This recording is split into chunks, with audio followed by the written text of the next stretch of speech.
सब्जी वाली चुड़ैल की कहानी। गांव कालेपुरी अपनी डरावनी कहानियों के लिए मशहूर था, लेकिन सबसे खतरनाक कहानी थी सब्जी वाली चुड़ैल की। कहते हैं हर अमावस्या की रात गांव के वाले कच्चे रास्ते पर एक हरे रंग की चुड़ैल सब्जी बेचने आती थी।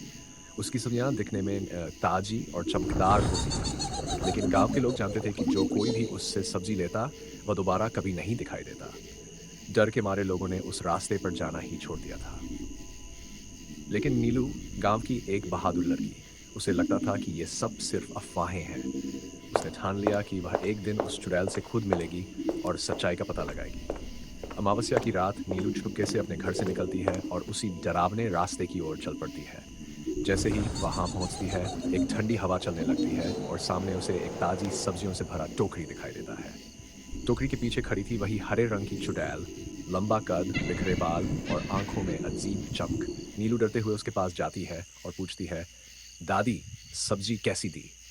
चुड़ैल एक डरावनी हंसी हंसती है और कहती है, तेरे लिए तो सब्जी मुफ्त है बेटी, लेकिन एक चेतावनी है, जब तू इसे खाएगी तो भविष्य भूल जाएगी और अतीत याद आएगा।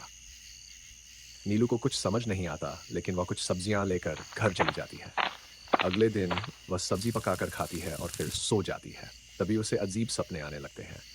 सपनों में नीलू देखती है कि वो चुड़ैल असल में मधु नाम की एक सीधी सादी औरत थी, जो पहले गांव में सब्जी बेचा करती थी। लोग उससे जलते थे क्योंकि उसकी सब्जियां सबसे अच्छी होती थी।